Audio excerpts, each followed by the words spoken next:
Hello! Welcome back to my channel! J'espère que tout le monde va bien. Je suis trop contente de vous retrouver aujourd'hui. Déjà, je vous remercie pour tous les retours que vous avez fait sur ma précédente vidéo. Franchement, ça me fait trop chaud au cœur. Ça me donne encore plus envie de continuer, donc trop bien. Du coup, dans la vidéo d'aujourd'hui, on va aborder dans la lignée de la thématique sur le mot noir. J'ai eu Armand, donc déjà je te remercie pour ton commentaire, qui m'a proposé de revenir sur un événement qui s'est passé dans le monde du football. J'ai trouvé ça hyper intéressant, donc j'ai fait toutes mes petites recherches. Je vais vous exposer un peu ce qui s'est passé, ce que j'en ai compris. Je vous mettrai le lien dans la barre d'infos, évidemment, si vous voulez, où je me suis procuré les informations. Et puis après, bah voilà, qu'est-ce que j'en comprends, qu'est-ce qu'on peut en tirer de cette histoire. Ça s'est passé le 8 décembre 2020. Donc c'était un match de Champions League. C'était entre le PSG, j'ai fait des petites notes parce que il y a trop d'informations à retenir. Ça s'est passé entre le PSG, donc une équipe française de Paris, et une équipe de Istanbul en Turquie. Donc c'est la Bazer... Voilà, je vais dire une bêtise. Başakşehir. Je vais tenter. À la 13e minute, donc c'était au Parc des Princes, chez nous, il y a eu l'arbitre roumain qui a sifflé une faute sur Kimpembe. Pour information, Kimpembe c'est un joueur français qui joue au PSG, c'est un joueur noir. C'est très important pour la suite. L'arbitre siffle. Et derrière, donc au début on n'entend pas très bien, ce qui s'est passé c'est qu'il y a des termes qui ont été dits. C'est à huis clos parce que c'était en décembre 2020, donc toujours en période de pandémie. On a Pierre Wembo, donc lui c'est un mec du staff du côté turc, il est noir également. Lui, il n'est pas d'accord avec ce qui s'est passé parce qu'il a entendu le fameux terme négru, donc N-E-G-R-U, qui apparemment serait un terme qui est utilisé dans la langue roumaine, parce que, je le répète, l'arbitre est roumain. Ce qui se passe, c'est qu'on a une faute qui est sifflée entre un joueur noir et un joueur blanc. Il y a déjà deux personnes qui sont pas d'accord, Kimpembe, le joueur en question noir, et le mec du staff. Il commence à avoir un effet de foule, un effet de masse, les joueurs commencent à s'insurger, donc surtout les joueurs concernés, les joueurs noirs. Mbappé, ça c'est la petite information, c'est cadeau, on ne dit pas Mbappé, on dit N'Golo Kanté, on ne dit pas N'Golo Kanté. C'est la petite minute prononciation. On a Neymar, les trois viennent voir l'arbitre très calmement pour leur dire voilà, nous on a entendu le mot, on comprend pas, vraiment pas dans quelque chose d'agressif. Neymar le premier qui y va, il dit qu'il comprend pas, il a entendu ce mot envers son coéquipier, il comprend pas, il demande des explications. L'arbitre reste sur son terme, il n'évoque pas d'excuses, voilà, il revient pas sur ce qu'il a dit. C'est le quatrième arbitre qui entre en jeu. Lui, il essaye d'expliquer justement sur le côté. Il commence à avoir un effet de masse, un effet d'émeute. Black Lives Matter, des sujets en ce moment qui ressortent beaucoup. Derrière, l'autre arbitre, donc le quatrième, il essaye d'expliquer que négru, en roumain, ça veut dire noir. Donc c'est comme s'il avait dit black ou s'il avait dit noir. Pour lui, c'est pas assimilé au terme nègre. Là, on a l'événement, on a le contexte. Moi, donc, on m'a proposé effectivement de revenir là-dessus parce que, donc, comme l'a dit Armand, pour lui, ce qu'il a compris de cet événement, c'est que l'arbitre a dit noir et il trouve pas ça insultant. Et je suis entièrement d'accord. Si c'est noir comme ça l'est compris, comme ça a été dit, je ne trouve pas ça insultant non plus. Ce qui s'est passé, c'est qu'on a eu beaucoup de personnes qui se sont insurgées.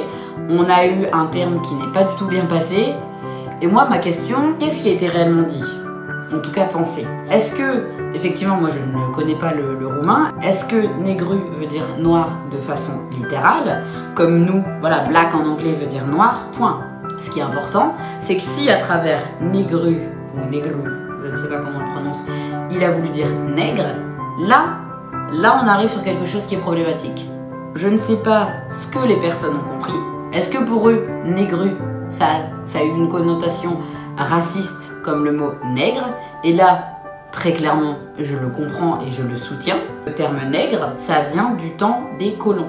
Les Blancs, quand ils ont colonisé les pays africains, ils ont utilisé le terme nègre pour signifier les esclaves, pour signifier l'infériorité que les nègres avaient face aux Blancs de l'époque. Donc ça n'a jamais été un terme qui a été bien perçu par la communauté noire. Lors des mouvements Black Panthers, tout ce mouvement, c'est les Noirs qui ont décidé de se rebeller, qui ont décidé de prendre ce terme qui a été jusqu'ici le synonyme de l'esclavagisme, de l'infériorité, de le prendre pour faire comprendre que non. Donc là-bas c'est pas nègre mais c'est nigger, et en France c'est nègre. C'est pour ça que vous allez entendre aux États-Unis des Noirs qui vont dire my nigger, mais c'est entre Noirs. Dans une chanson, Jay-Z et Kanye West ont fait Niggas in Paris, les Noirs à Paris. Mais pas les Noirs black, voilà, les Noirs genre Voilà, avec toute l'histoire qu'il y a derrière. Les blancs n'auraient jamais eu le droit. Lorsqu'on est blanc, on ne peut pas utiliser le terme nigger, négro ou nègre. Sauf dans des cas où on connaît une personne noire et c'est de l'humour, voilà. Je reviendrai sur le terme humour noir dans une autre vidéo. Moi je prends mon exemple, quelqu'un qui ne me connaît ni d'Ève ni d'Adam et qui vient me voir, je sais pas, dans une soirée, il me connaît pas et va dire ouais, my nigger, hey, mon négro. Ça ne va pas passer du tout. On ne se connaît pas, tu ne sais pas toute l'histoire qu'il y a derrière ce mot. On n'est pas assez intime et proche pour se permettre de rigoler sur ce type de terme. Je pense que c'est exactement ce qui a été interprété, ou en tout cas compris, par toutes ces personnes. Après, c'est des hypothèses, hein, toujours. Soit c'est également le terme qu'ils ont compris et donc ils se sont sentis offusqués et insultés, et ça, je ne peux que le défendre. Ou alors c'est le terme noir, et comme je l'ai dit dans ma précédente vidéo, il y a un réel malaise et un réel souci sur le fait qu'on utilise le terme noir. On a beaucoup de gens qui sont très intimidés et qui sont pas à l'aise à l'idée d'utiliser ce mot et qui le ressentent déjà comme une insulte. Même des noirs, hein. Il y a un réel tabou. Dans les anciennes générations aussi, on le sait, on ne sait pas trop si on peut le dire, on peut pas le dire. On ne sait pas ce qui a été interprété. On ne saura jamais ce qu'ils ont entendu. Je ne suis pas à la place de toutes les personnes qui étaient dans ce stade, ni de l'arbitre, ni de Kimpembe, ni de Neymar, ni de personne. Donc je ne sais pas ce qu'ils ont entendu, ce qu'ils en ont compris, ce qu'ils en ont interprété. Personne ne saura jamais.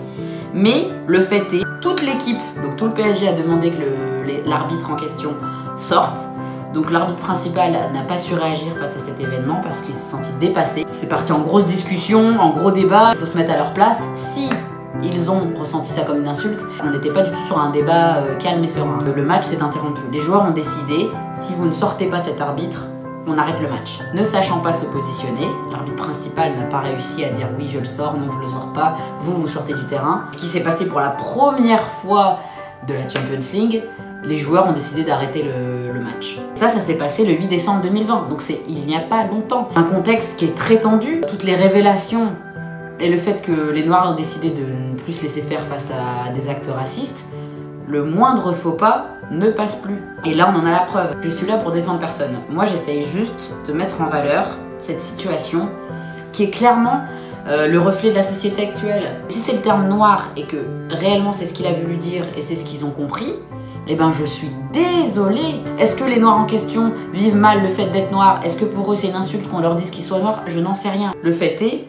que ça a posé problème et ça en est tellement arrivé à un stade compliqué qu'il a fallu arrêter le match. C'est quand même quelque chose d'énorme. Et si effectivement le terme négro, nègre, négro a été employé dans le sens que je viens d'expliquer, là c'est effectivement au niveau de l'arbitre qu'il faut se remettre en question. Peu importe ses croyances, peu importe ce qu'il pense, dans tous les cas il n'a pas à le dire dans son cadre professionnel et en plus devant des personnes noires, parce que forcément ça ne passera pas.